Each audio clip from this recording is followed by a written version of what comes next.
خود حملہ نہ کرو۔ تو اس صورت میں یہ جو آیت ہے فَقْتُلُوا الْمُشْرِكِينَ اس سے منسوخ بھی ہے۔ اور دوسرا یہ کہ حضور نبی کریم صلی اللہ علیہ وآلہ وسلم، یعنی دوسرا اس کا جو شان نزول ہے کہ حضور نبی کریم صلی اللہ علیہ وآلہ وسلم ذکر 6 ہجری میں صحابہ کرام رضوان اللہ علیہم اجمعین کو لے کر عمرہ کے ارادے سے مکہ معظمہ تشریف لے گئے۔ مشرکین مکہ جو تھے انہوں نے آپ صلی اللہ علیہ وآلہ وسلم کو وہاں داخل ہونے سے روکا، اور آپ صلی اللہ علیہ وآلہ وسلم نے مقام حدیبیہ میں جو حدود حرم کے کنویں کے پاس ایک جنگل ہے وہاں ایک ماہ وہاں پر قیام فرمایا۔ پھر بہت رد و قد کے بعد اس پر صلح ہوئی کہ حضور نبی کریم صلی اللہ علیہ وآلہ وسلم اب تو بغیر عمرہ ہی کے واپس جائیں اور آئندہ سال آئیں اور 3 دن مکہ مکرمہ میں قیام کر کے عمرہ ادا کریں۔ چنانچہ حضور نبی کریم صلی اللہ علیہ وآلہ وسلم مدینہ منورہ واپس چلے گئے اور اگلے سال یعنی 7 ہجری میں عمرہ قضا کے لیے 1400 صحابہ کے ساتھ مکہ معظمہ تشریف لائے۔ مسلمانوں کو خطرہ پیدا ہوا کہ ایسا نہ ہو کہ کفار جو ہیں وہ ان سے بے وفائی کریں اور ہمیں ان سے جنگ کرنی پڑ جائے، اور ماہ حرام یعنی ذیقعد اور حرم شریف میں بحالت احرام جنگ کرنا سخت گناہ ہے، اگر ایسا واقعہ درپیش آیا تو پھر ہم کیا کریں گے؟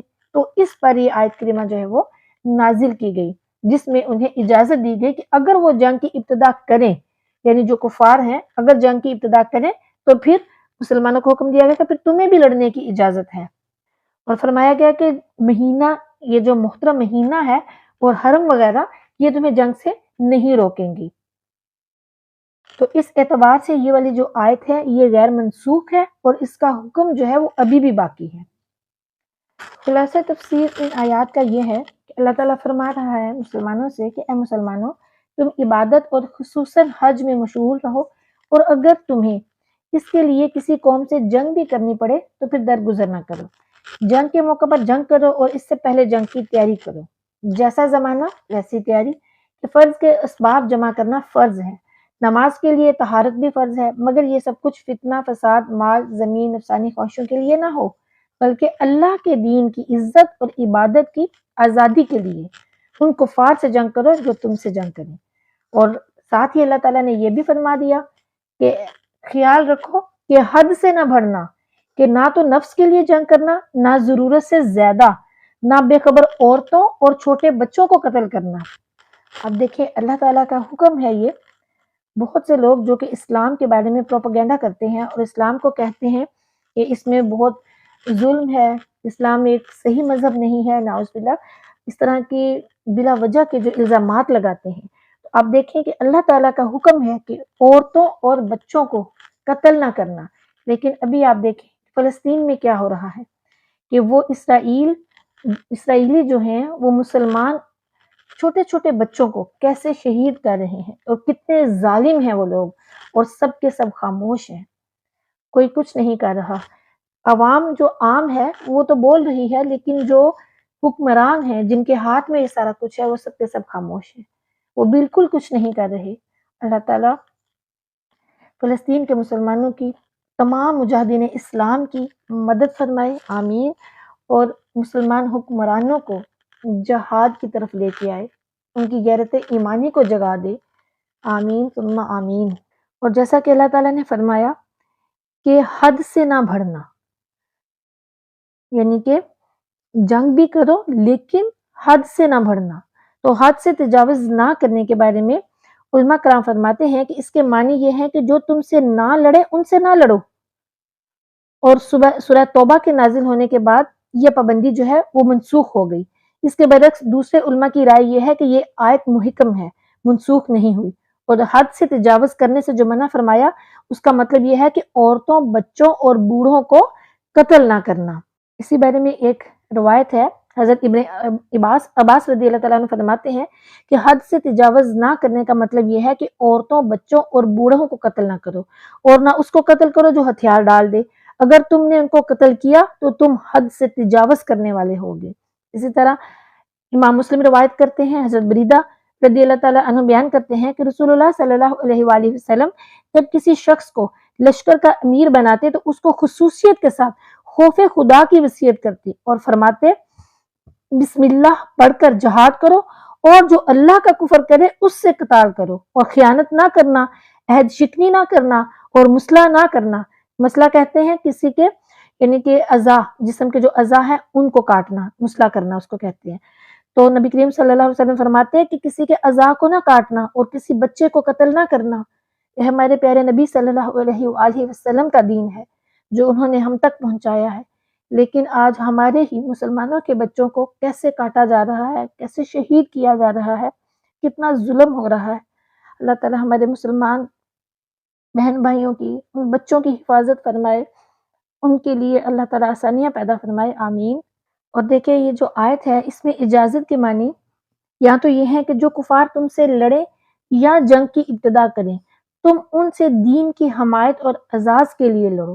یہ حکم جو ہے یہ ابتدائی اسلام میں تھا، پھر منسوخ کیا گیا اور کفار سے قتال کرنا واجب ہوا، خواہ وہ ابتدا کریں یا نہ کریں. یا یہ معنی ہے کہ ان سے لڑو جو تم سے لڑنے کا ارادہ رکھتے ہیں.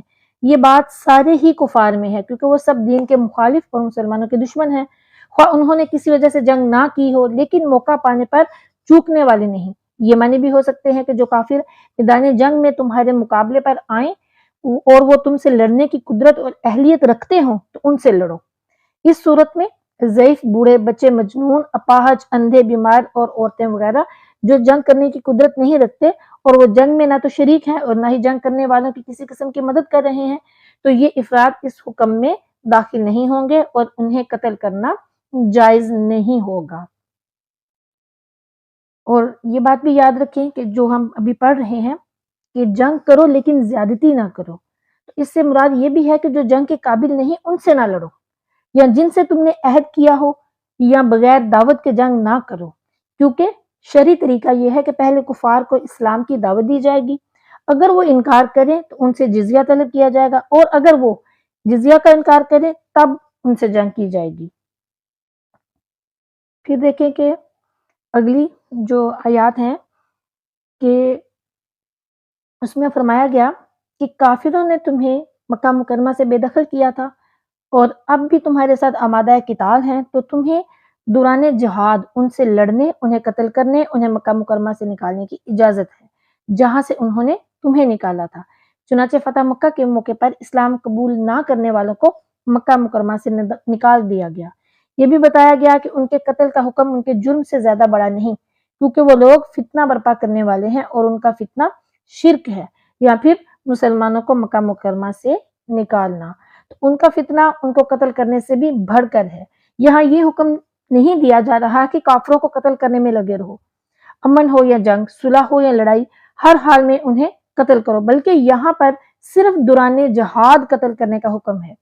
بہت سے اسلام دشمن لوگ اس طرح کی آیات سے غلط فہمیاں پیدا کرنے کی کوشش کرتے ہیں. ایسے لوگوں کی مکاریوں سے بالکل ہوشیار رہنا چاہیے اور بچنا چاہیے.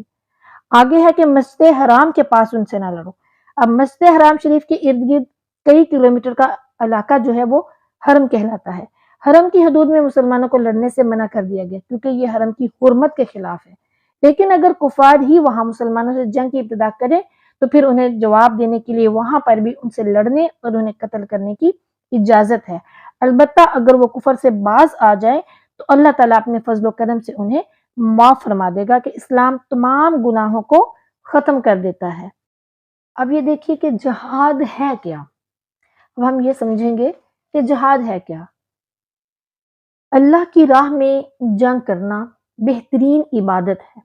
اس کے بے شمار عقلی اور نقلی فائدے ہیں. ہم یہاں کچھ عرض کریں گے اور ساتھ میں آپ کو بتائیں کہ جہاد کیا ہے، جہاد سے مراد کیا ہے. امام راغب اصفہانی جہاد کی تعریف کرتے ہوئے فرماتے ہیں کہ دشمن کے مقابلے اور مدافعت میں فوراً اپنی پوری قوت اور طاقت صرف کرنا یہ جہاد ہے. اور شریعت اسلامی کی اصطلاح میں دین اسلام کی اشاعت اور اس کی ترویج کے لیے، اس کی سربلندی کے لیے اور حصول رضا الہی کے لیے اپنی تمام تر جانی، مالی، جسمانی، لسانی اور ذہنی صلاحیتوں اور استعدادوں کو وقف کرنا یہ جہاد کہلاتا ہے. اور جہاد کی بہت سی قسمیں ہیں جیسے کہ نمبر 1 جہاد بالعلم، نمبر 2 جہاد بالمال، نمبر 3 جہاد بالعمل، نمبر 4 جہاد بالنفس اور نمبر 5 جہاد بالقتال. اللہ کی رضا کے لیے، اللہ کے دین کے لیے، اللہ کی راہ میں جنگ کرنا یہ سب سے بہترین عبادت ہے. جیسے کہ مالداروں کا امتحان زکوٰۃ سے اور دنیا دار جو ہیں ان کا امتحان نماز سے لیا گیا کہ وہ راہ مولا میں اپنا مال اور وقت صرف کریں.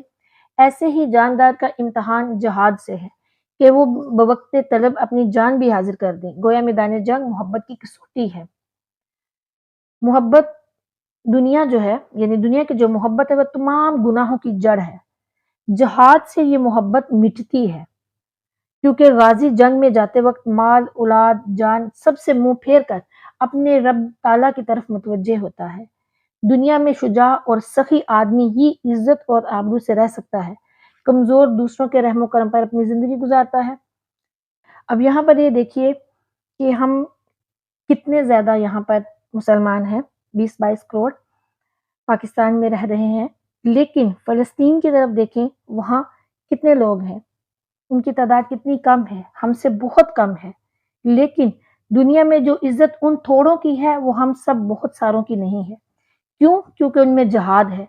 ہم اس سے محروم ہیں. ہماری جو کچھ رہی صحیح عزت ہے وہ انہیں اسلامی سلطنتوں کی بدولت ہے. اللہ انہیں قائم رکھے اور ترقی دے. جہاد سے شجاعت بھی حاصل ہوتی ہے اور سخاوت بھی، کیونکہ جو جان کی سخاوت کر سکتا ہے وہ مال کی بھی کر سکتا ہے. جہاد کے بہت سے فائدے ہیں. اچھا، جہاد جو ہے زندگی جو ہے وہ عبادت کے لیے، مگر عبادت آزادی سے اور آزادی جہاد سے حاصل ہوتی ہے. اگر ہمارے پاس جہاد کی طاقت نہ ہو تو زبردست قومیں مسجدیں بھی شہید کر سکتی ہیں. یہ سب ہو رہا ہے فلسطین میں، اور ہمیں نماز سے بھی روک سکتی ہیں. یہ بھی ہو رہا ہے. اللہ تعالیٰ مجاہدین اسلام کی مدد فرمائے، آمین. جیسے کہ تندرستی کے لیے بیماریوں کے اسباب کو دور کرنا ضروری ہے، ایسے ہی دینی قوت کے لیے غلبہ کفر کے اسباب مٹانا لازمی ہے، اور یہ بات جہاد سے حاصل ہوتی ہے. حدیث مبارکہ میں ہے کہ بعد موت دنیا میں آنے کی کوئی تمنا نہیں کرتا، یعنی موت کے بعد دنیا میں کوئی آنے کی تمنا نہیں کرتا، کوئی خواہش نہیں کرتا سوائے مجاہد شہید کی، کہ وہ عرض کرے گا کہ مولا مجھے پھر اسی گرم ریت کی تمنا ہے اور زخم کھانے کی آرزو ہے اور پھر تلوار کی جھنکار سننے کا شوق ہے جو میں نے میدان جہاد میں سنی تھی. مگر چونکہ رب تعالیٰ کسی کو پاس کر کے دوبارہ امتحان نہیں لیتا، اس لیے انہیں واپس نہیں کیا جائے گا. وہ تو اس کی تمنا کرتے ہیں. مجاہد شہید کو جان کنی کی تکلیف بھی نہیں ہوتی، بلکہ چونٹی کے کاٹنے جیسی اس کو وہ تکلیف اتنی ہوتی ہے بس. حالانکہ ہمیں دیکھتے ہوئے لگتا ہے کہ پتہ نہیں وہ جو شہید ہو رہا ہے اس کو کتنی تکلیف ہو رہی ہے، حالانکہ اسے کوئی تکلیف نہیں ہوتی. حضور نبی کریم صلی اللہ علیہ وآلہ وسلم فرماتے ہیں کہ میں تمنا کرتا ہوں کہ راہ الہی میں جہاد کروں اور شہید ہو جاؤں، پھر زندہ ہوں، پھر شہید ہوں، پھر زندہ ہوں اور پھر شہید ہوں. سبحان اللہ. اب جنت کے 100 درجے مجاہدین کے لیے خاص ہیں، جن کے درمیانی حصے کا نام فردوس ہے. اسی پر عرش الہی ہے اور اسی سے جنت کی نہریں نکلتی ہیں. سبحان اللہ. پھر ایک جگہ پر ہے کہ تیاری جہاد کرنے والے حساب قبر اور عذاب قبر سے محفوظ ہیں، اگرچہ اسے جہاد میسر نہ ہو. پھر ہے کہ جیسے کہ بغیر نلائی کھیت کو گھاس سے صاف کرنا، کھیتی جو ہے وہ ترقی نہیں کر سکتی. یعنی کہ ہم کھیت کو گھاس سے صاف کرتے ہیں تو ہی کھیتی ترقی کرتی ہے، اور اگر ہم نہ کریں تو پھر نہیں کر سکتی. یوں ہی بغیر جہاد کے مومن جو ہے وہ ترقی نہیں کر سکتے. تو اب دیکھیں فی زمانہ ہم لوگ جہاد سے کتنا دور ہو چکے ہیں. ہمیں پتہ ہی نہیں ہے جہاد ہوتا کیا ہے. ہمارے دلوں سے بالکل جہاد کے خیال بھی نکل چکے ہیں. ہمیں اپنی جان سے محبت ہو گئی ہے، ہمیں اپنے مال سے محبت ہو گئی ہے، ہمیں اپنی اولادوں سے محبت ہو گئی ہے، ہمیں عیاشیوں سے محبت ہو گئی ہے. اس لیے ہم جہاد سے دور ہو گئے ہیں، کیونکہ جہاد میں یہ چیزیں نہیں ہیں. جہاد میں انسان اپنا جان مال اپنی اولاد سب کچھ قربان کر دیتا ہے اللہ کے راستے میں. تو ہم کیا کر رہے ہیں؟ ہم تو ان چیزوں سے محبت کر کے بیٹھے ہیں، ہم دنیا سے محبت کر کے بیٹھ گئے ہیں. تو دنیا سے محبت کرنے والے جہاد کیسے کریں؟ اسی لیے تو اب مسلمان اتنی زیادہ ذلت اور پستی کا شکار ہیں. اب فلسطین میں کتنے مسلمان شہید ہو رہے ہیں، باقی سارے مسلمان کیوں خاموش بیٹھے ہیں؟ کیونکہ ان کو ڈر ہے کہ ہم مر جائیں گے، ہماری دولتیں جو ہیں، ہماری جو عیاشیاں ہیں وہ ختم ہو جائیں گی، ہماری اولادیں نہ مر جائیں، ہم نہ مر جائیں، یعنی ہمیں اپنی جان کی فکر ہے، ہمیں اپنے مال کی فکر ہے، اسی لیے ہم جہاد سے دور ہیں۔ اور یہ ہمارا دین نہیں ہے، بالکل بھی نہیں ہے، ہمارا دین اس کے اپوزٹ ہے، قربانی مانگتا ہے۔ ہمارا دین کہتا ہے کہ اللہ تعالیٰ فرماتا ہے میری راہ میں لڑو، میری راہ میں شہید ہو جاؤ، اور اللہ تعالیٰ یہ بھی فرماتا ہے کہ شہید زندہ ہے۔ ہم پھر بھی ان چیزوں سے کتنے دور ہیں۔ اللہ تعالیٰ سے دعا ہے کہ وہ ہمارے دلوں سے، تمام امت مسلمہ کے دلوں سے دنیا کی محبت کو نکال کے اپنی محبت کو بھر دے، اور وہ احکامات، وہ تعلیمات جو اللہ تعالیٰ نے ہم پر نازل کیے، اللہ تعالیٰ ہمیں وہ حکم ماننے کی توفیق عطا فرمائے، اللہ تعالیٰ ہمیں اپنا قرب عطا فرمائے۔ اللہ تعالیٰ سے دعا ہے کہ وہ ہمیں کفار کے سامنے سیسا پلائی ہوئی دیوار بنا دے، کفار کے ساتھ جنگ کرنے کی، کفار کے ساتھ جہاد کرنے کی توفیق عطا فرمائے۔ آمین ثم آمین۔ اب دیکھیں کہ ان آیات سے ہمیں فائدے بھی حاصل ہوئے، وہ کون سے؟ کہ جہاد محض رضائے الہی اور دینی ترقی کی نیت سے چاہیے، ملکی اور قومی یا بیہودہ سیاسی جنگ جہاد نہیں ہے، ورنہ اس میں اور نہ ہی اس میں کسی قسم کا کوئی ثواب ملتا ہے۔ جیسا کہ آج کل کی جو پارٹیز ہیں، کوئی کسی پارٹی کا ممبر ہے، کوئی کسی کا ہے، کوئی کسی کے لیے لڑ رہا ہے، کوئی کسی کے لیے لڑ رہا ہے، تو وہ سمجھ رہا ہے کہ یہ پتہ نہیں ہم جہاد کر رہے ہیں۔ ابھی ایک پارٹی کے ممبر نے کہا بھی تھا، اس کے جو پارٹی کا جو لیڈر ہے، کہ یہ جہاد ہے، میرے ساتھ شامل ہو جانا۔ تو اللہ تعالیٰ سے معافی مانگیں، استغفر اللہ، یہ کوئی جہاد نہیں ہے۔ جہاد پارٹیوں کے لیے یا دنیا کے لیڈروں کے لیے نہیں ہے، وہ اللہ کے لیے ہے۔ اور ہمارے ملک میں تو ساری کی ساری جو تحریکیں ہیں، سارے کے سارے یہ جو پارٹیز بنی ہوئی ہیں، وہ ساری کی ساری اسی طرح چل رہی ہیں، اور ان کے ساتھ شامل ہونا یا ان کے لیے لڑنا مرنا، یہ کوئی، اور جب وہ مر جاتے ہیں تو اس کو شہید کہہ دیتے ہیں، اور یہ کوئی شہید نہیں ہے۔ صرف اور صرف یہ شہید کا تو مطلب بھی نہیں پتا نا کہ شہید کون ہوتا ہے، بس جو مر گیا بس ٹھیک ہے یہ شہید ہے، تو ایسے نہیں ہوتا۔ جیسے کہ سلمان تسیر ہے، تو جب وہ مر گیا، اس کو قتل کیا گیا، وہ مر گیا، تو وہ شہید اس کو کہنا شروع ہو گئے۔ یہ کیسے بے وقوف لوگ ہیں، وہ شہید کہاں سے ہو گیا؟ ایک تو وہ گستاخ تھا، حضور نبی کریم صلی اللہ علیہ وآلہ وسلم کی جو ختم نبوت ہے اس کا وہ گستاخ تھا، اور وہ واصل جہنم ہوا، اور اس کو شہید کہہ رہے ہیں۔ اللہ تعالیٰ اس قوم کو ہدایت عطا فرمائے، آمین۔ اب دیکھیے کہ ہر کافر حربی سے جہاد جائز ہے، خواہ وہ حملہ کرے یا نہ کرے۔ پھر جن کافروں کو جنگ سے کوئی تعلق نہ ہو انہیں قتل کرنا منع ہے۔ ایسے ہی جو قتل ہو جائیں ان کے ناک کان کاٹنا یہ سخت جرم ہے کہ یہ حد سے بڑھنا ہے۔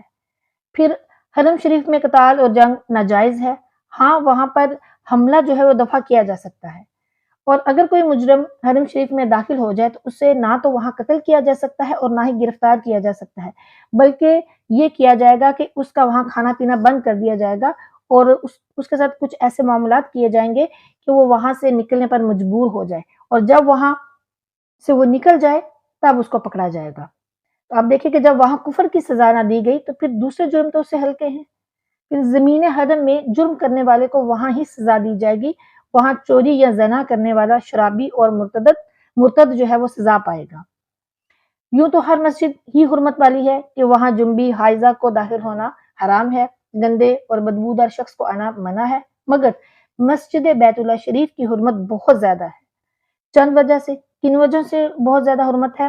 ایک یہ کہ یہ جگہ حضرت آدم علیہ السلام کی عبادت گاہ ہے، اور کعبہ معظمہ حضرت ابراہیم علیہ السلام کی تعمیر ہے، اور عمارت کی عزت تعمیر کرنے والے کی عظمت سے ہوتی ہے۔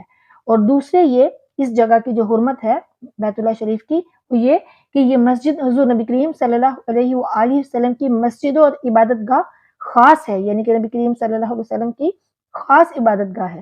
تیسرے یہ کہ مطاف شریف میں تقریباً 400 پیغمبروں کے مزارات ہیں۔ چوتھے یہ کہ حتیم کعبہ میں حضرت حاجرہ اور حضرت اسماعیل علیہ السلام کے مزارات ہیں۔ پانچویں یہ کہ یہ مسجد اپنے میں کعبہ اللہ شریف کو لیے ہوئے ہے۔ جس مسجد میں کعبہ واقع ہے، یعنی حرم میں کعبہ واقع ہے نا، تو جس مسجد میں کعبہ واقع ہے وہ تمام مسجدوں سے افضل ہے۔ تو جس مسجد قلب میں مدینے والے سرکار سیدنا محمد مصطفیٰ کریم صلی اللہ علیہ وآلہ وسلم جلوہ گر ہو جائیں تو وہ دل تمام دلوں سے بہترین دل ہے، سبحان اللہ۔ اور یہ دیکھیے کہ جس شہر میں کعبہ ہے وہاں امن ہے، تو جس دل میں، جس قلب میں حضور نبی کریم صلی اللہ علیہ وآلہ وسلم کی ذات والا ہے، تو وہاں انشاءاللہ عز و جل عذاب نہیں آئے گا، اور وہ دل جو ہے وہ عذاب سے امن میں ہے۔ اللہ سے دعا ہے کہ وہ ہمارے دلوں میں حضور نبی کریم صلی اللہ علیہ وآلہ وسلم کی محبت کو پیدا فرمائے اور ان کی تعلیمات پر عمل کرنے کی ہمیں توفیق عطا فرمائے، آمین ثم آمین۔ آپ دیکھیں کہ صوفیہ کرام جو ہیں وہ ان آیات کی تفسیر میں کیا فرماتے ہیں۔ صوفیہ کرام فرماتے ہیں کہ روح مومن ہے، نفس جو نفس امارہ ہے اور جو شیطان ہے وہ جنگجو کافر ہیں، دل بیت اللہ ہے کیونکہ تجلی گاہ الہی ہے، سینہ اس کا حرم ہے۔ یہاں روح سے خطاب فرمایا جا رہا ہے کہ اے روح، تو اپنے ساتھی ملائکہ وغیرہ کو لے کر شریعت کے ہتھیار اور طریقت کے ڈھال کے ذریعے نفس اور شیطان سے جنگ کر، جو ہر وقت تیری تباہی کی فکر میں رہتے ہیں، مگر حد سے نہ بڑھنا کہ نفس کے شرعی حقوق بھی مار کر اسے بالکل تباہ کر دے، بلکہ اس کی سرکشی مٹا کر راہ راست پر لگا دے۔ اللہ تعالیٰ محبت اور توحید اور عدالت کی حد سے بڑھنے والوں کو پسند نہیں فرماتا۔ اے روح، تو جہاں کہیں نفس اور اس کے افعال کو پائے اسے قتل کر ڈال، اور جیسے کہ اس نے کعبہ دل اور حرم سینہ سے تجھے نکالنے کی کوشش کی اور اس کعبے میں لذتوں اور شہوتوں کے بت رکھ دیے، تو بھی وہاں سے اسے نکال کر اپنے قبضے میں کر لے اور اس دل کو بجائے بیت الاسنام یعنی بتوں کے بیت الحرام بنا دے۔ پھر جب یہ کافر نفس عاجزی کرتا ہوا اس کعبے میں آنا چاہے تو اس سے قتال نہ کر جب تک کہ وہ تجھ سے جنگ نہ کرے، کیونکہ اب وہ نفس تیرا مددگار ہوگا نہ کہ دشمن ہوگا۔ غرض یہ کہ کعبہ دل کو دنیاوی بتوں سے پاک کر کے اسے خانہ خدا بناؤ، یعنی کہ اپنے دل میں جتنے بھی دنیا کے بت ہیں، دنیا کے بت کیا ہیں؟ دنیاوی خواہشیں۔ تو یہ فرما رہے ہیں صوفیہ کرام کہ تمہارے دلوں میں یہ جو دنیا کے بت ہیں، دنیا کی جو آرزویں ہیں، لمبی لمبی آرزویں، دنیا کی یہ جو خواہشیں ہیں، ان خواہشوں کے بتوں سے اپنے دل کو پاک کر دے اور اس میں صرف اور صرف اس دل کو صرف اور صرف اللہ کا گھر بنا دے، کہ اس میں صرف اگر تجھے طلب ہو تو دنیا کی طلب نہ ہو بلکہ تجھے اپنے رب کی طلب ہو۔ صوفیہ کرام فرماتے ہیں کہ پہلے قریبی کافروں کو مارو پھر دور والوں کو مارو۔ انسانی کفار دور کے کافر ہیں، مگر بہت قریب اور سخت تر کافر جو ہے وہ نفس ہے، انسان کا جو نفس امارہ ہے اور جو شیطان ہے، وہ سب سے پہلے اس کو مارنے کی ضرورت ہے، اور سب سے افضل اور سب سے بڑا جہاد بھی یہی ہے، اپنے نفس کے ساتھ۔ صوفیہ کرام فرماتے ہیں کہ وہ کفار جو ہیں وہ تو صلح وغیرہ سے بھی راضی ہو جاتے ہیں، مگر یہ بغیر دین برباد کیے راضی نہیں ہوتا، یعنی یہ جو نفس اور شیطان ہے یہ جب تک کہ ہمیں برباد نہیں کر دیتا، ہمارے دین کو، ہمارے ایمان پر ڈاکے ڈالتا ہے، اس کو برباد نہیں کرتا، تب تک یہ راضی نہیں ہوتا۔ جو کفار ہیں وہ تو پھر بھی راضی ہو جاتے ہیں۔ تو صوفیہ کرام فرما رہے ہیں کہ پہلے اپنے دل کو پاک صاف کرو، پہلے اپنے نفس کے ساتھ جہاد کرو، اس کو پاک کرو، اور پھر اس کے بعد دوسرے جو کفار ہیں ان کے ساتھ، یعنی کہ جو دور کفار ہیں، انسانی کفار ہیں، پھر ان کے ساتھ جہاد کرو۔ فرماتے ہیں کہ غیر کو مارنا آسان ہے، اپنے آپ کو مارنا بہت مشکل ہے۔ بالکل ایسا ہے کہ غیر کو مارنا بہت آسان ہے، اپنے آپ کو ہم کیسے ماریں، اپنے من کو کیسے ماریں، ہماری جو بے جا خواہشیں ہیں، جن لذتوں میں ہم ڈوبتے ہیں، جس طرح کی عیاشیاں ہم لوگ چاہتے ہیں، ہماری اتنی زیادہ خواہشیں ہیں، ان کو مارنا بہت مشکل ہے۔ اللہ تعالیٰ ہمارے نفس کو ہمارے قابو میں کرے، اللہ تعالیٰ ہمیں نفس کی برائیوں سے بچائے، آمین۔ ابن عربی جو ہیں وہ فرماتے ہیں کہ قتل کفار سہل ہے، یعنی کافروں کو قتل کرنا آسان ہے، مگر نفس ناہنجار کا قتل سخت دشوار ہے، یعنی کافروں کو قتل کرنا بہت آسان ہے لیکن اپنے نفس کا قتل کرنا سب سے مشکل ہے۔ صوفیہ کرام فرماتے ہیں کہ ساری زمین اللہ تعالیٰ کی مخلوق ہے، مگر اس کی قسمیں بہت ہیں، بت خانہ، کوڑی، عام زمین، مسجد، کعبہ معظمہ کی زمین، سب زمینیں اللہ کی زمینیں ہیں، مگر ان کے فوائد اور فضائل یکساں نہیں ہیں۔ اسی طرح انسانوں کے دل اللہ کی مخلوق ہیں، مگر کفار کا دل جس میں کفر اور عناد ہے وہ بت خانہ ہے، اور جن دلوں میں حسد، کینہ، طمع، بخل وغیرہ بھرے ہیں وہ گویا کہ کوڑی ہیں۔ جن دلوں میں غفلت ہے وہ عام زمین شورا کی طرح ہے، اور جن دلوں میں اطاعت الہی کا جذبہ ہے وہ مسجدیں ہیں، اور جن میں عشق الہی محبت مصطفیٰ کریم صلی اللہ علیہ وآلہ وسلم ہے وہ دل کعبۃ اللہ یا حرم کعبہ ہے۔ تمام مسجدیں کعبہ کی طرح ہیں مگر مسجد حرام میں کعبہ واقع ہے، لہٰذا یہ مسجد تمام مسجدوں سے افضل ہے۔ اسی طرح مطیعوں کے دل رب کی طرف ہیں مگر عشاق کے دل میں رب کا نور رہتا ہے، لہٰذا یہ دل ان دلوں سے افضل ہیں۔ سبحان اللہ۔ اللہ سے دعا ہے کہ وہ ہمارے دلوں میں حضور نبی کریم صلی اللہ علیہ وآلہ وسلم کی محبت پیدا فرمائے، ہمارے دلوں کو پیارے آقا کریم صلی اللہ علیہ وآلہ وسلم کے نور سے اپنے نور سے بھر دے، پیارے آقا کریم صلی اللہ علیہ وآلہ وسلم کی بتائی ہوئی تعلیمات پر عمل کرنے کی توفیق عطا فرمائے، علم دین سیکھنے کی، اس پر عمل کرنے کی، دوسروں تک پہنچانے کی توفیق عطا فرمائے، آمین ثم آمین۔